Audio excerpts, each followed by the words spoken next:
This transfer tape I just recently got from Amazon, and it is also linked in my Amazon store down below. I am telling you, I am a fan of the Cricut, and I'm a fan of how you can make anything you want with it. However, I was not a fan of transferring the vinyl, the whatever design you made with the vinyl I was using previously, because it was just way too sticky. I could not handle it, and I found this transfer tape. It has the same texture and stickiness as painter's tape. So, anyways, I just thought it was a good thing to try because I was just not liking what I had, and man, did it work. I love it. So if you're interested in checking it out, check out my Amazon store down below. All right, so I'm just weeding out here the letters, and they're so thin, it was a little hard, but I made it happen. And then again, using the transfer tape, I'm just going to transfer it onto the mug, and I'll do the same thing on all 4 of them.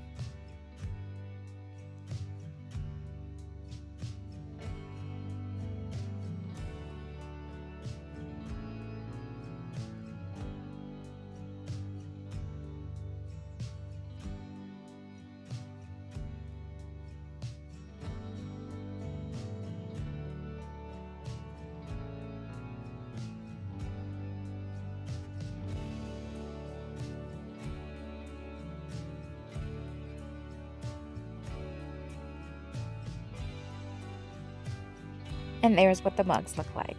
I think this is such a cute gift for any occasion, really. But I think for Mother's Day, it's just going to make such a cute, I don't know, just gift. And I think I'm going to put in maybe little packets of soup or tea, or I don't know. I think they make really cute soup mugs. So I think I'm going to do that.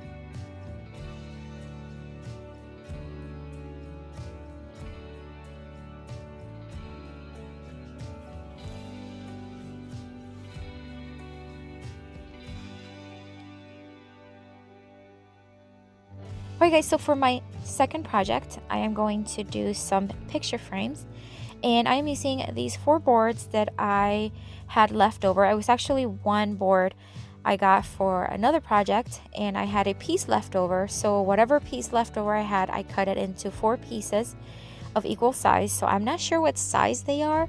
I know the board was a 1x8 in thickness and in width, but in length, I'm not sure what I had left over. All I know is just I cut them to 4 equal sizes. I sanded them down, and then I gave it 2 coats of the Rust-Oleum chalk paint in linen white.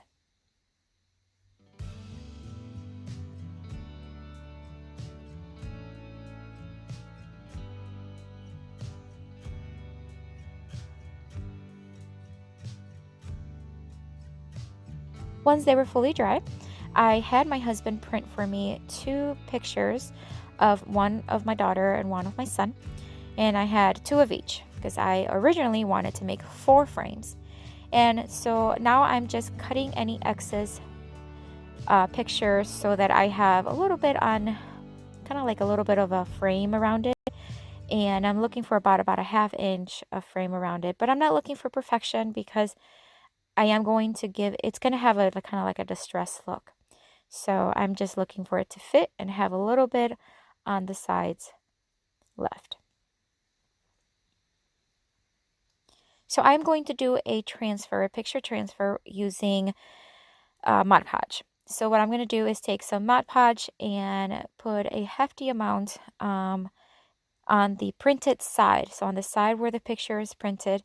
And I say that because I have done this before with letters, and I made the mistake of putting it on the other side. And if you do that, then you can't remove the paper when it's dry.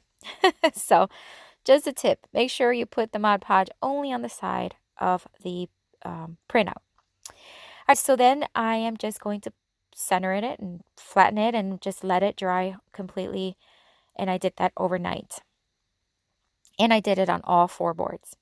So now at the day after, I am taking a wet rag. This is one of those like towels, and just rubbing off the paper from behind. So basically what I'm doing is removing the paper portion, and then the printed ink portion of the printed picture will remain on the board with the Mod Podge.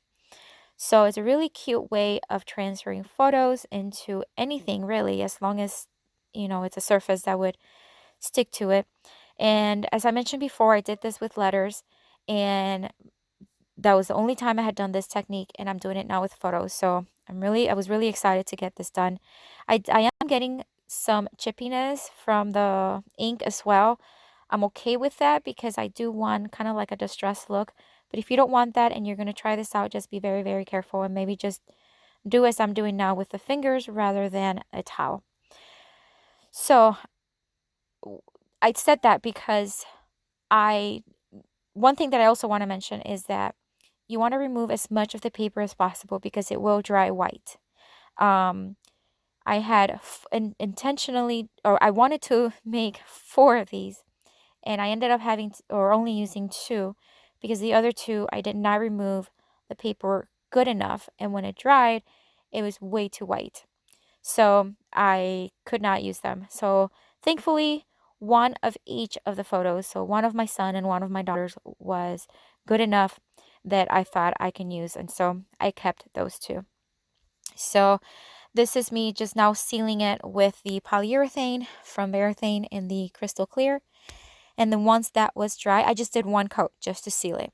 And then once that was dry, I am now placing a claw tooth hanging little clip there to the back so that it can be hung on a wall, but it can also be placed on a shelf.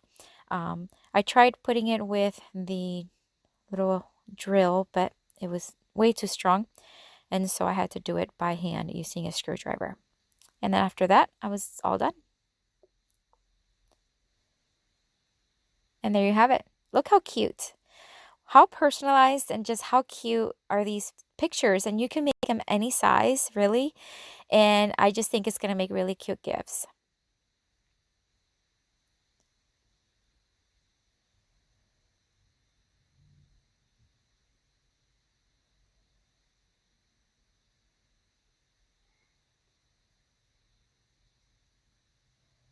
All right, so now onto my third project. Because the other 2 photos did not work out, I am going to do something similar but a little different. And this is also scrap wood that I had from, I can't even tell you how many projects I did with this Sure Ply piece of scrap wood that I got at the hardware store. So I had some left over, and I am going to just sand it down. And those 1x2s are also scrap wood that I had in the garage from other projects, and I cut them to matching sizes. And what I'm going to do is I'm going to use the 1x2s and glue them, and also use brad nails to secure them to the back. So essentially what I want to do is I want to make a board, but I have to secure them on the back so that it can be secure.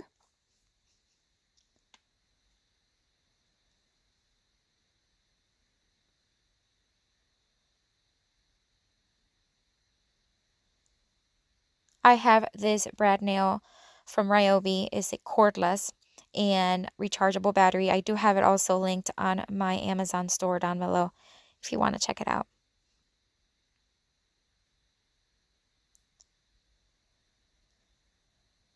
All right, so I finished with that. Now I'm going to take some wood filler and fill in the little holes and fill in most of the crack in the middle. Now, this is because originally I had in mind doing something completely different. And you're going to see that it really made no sense for me to cover it all, but that's just the steps that I took, so I wanted to show you. Once it was dry, I sanded it down, and the 2 corners on the center crack, you can see that is cracking, so filling them in only worked in some areas, but I was okay with it. So now I'm going to give it 2 coats of the Rust-Oleum chalk paint in the chiffon cream. Very, very cute cream color. It's almost white, but it's like an off-white. And again, just giving it 2 coats.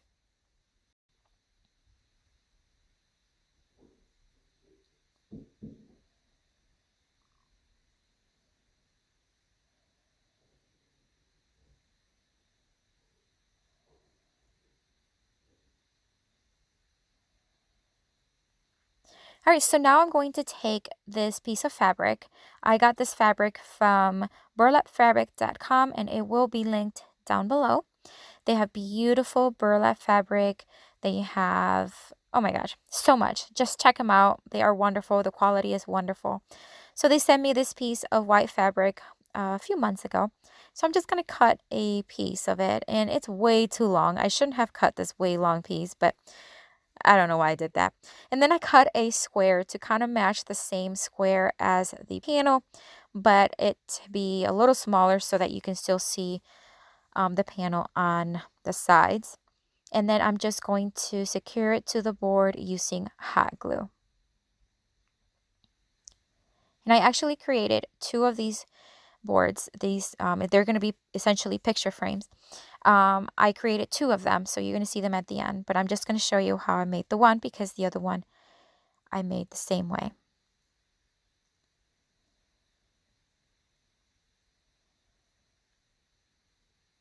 All right, so now I'm going to take these upholstery tags that I have had. I can't even tell you. It's probably been over a year now. I used them for a project and I just had a little box of them. I got them on Amazon and you get like a whole bunch in a little box. So I still have some left over. And I'm just going to cut off the pointy side of it. And I'm just going to hot glue them to each corner. And I did try hammering them and it didn't work out. So I said, I'm just going to take it off and hot glue it. Gotta love hot glue.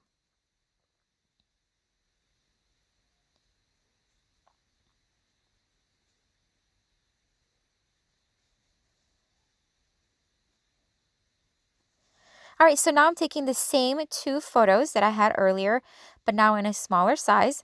Again, I want to thank my husband for printing them for me. And basically, I'm just going to, of course, cut them. And you see the black sheet underneath? That's kind of like stock paper. And I actually got that because I ordered a stencil online that I used for another project. And it had these two thick black pages in between the stencil sheets. And I'm like, I'm not going to throw these away. I mean, there's like a really good quality paper. So I kept it and now I'm going to use it for this. So I want the photos to have a little bit of a thicker feel to it. And we didn't have stock paper to print them on. So I'm just going to use my daughter's school glue, so a glue stick, and I'm going to glue them to the stock paper and then cut them up.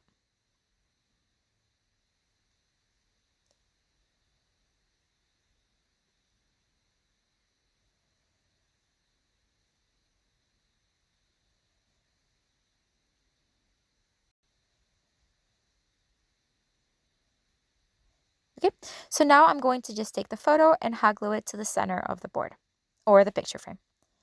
And I was having some major issues with my hot glue gun.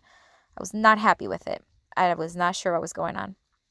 All right, so I wanted to add a little bit of a feminine floral detail. So I have these leftover florals from I don't know what project. And I'm just going to hot glue a little bit of piece or a little branch from it to the side just to add a little detail. And then we'll be all done. And there you have it. Look how cute. I love these two picture frames. I just think they look so feminine and it has kind of like a vintage glamour look to it.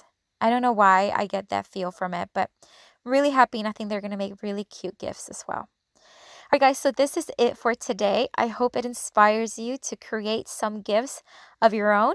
And if you have not subscribed to my channel, as always, I invite you to do so right underneath this video.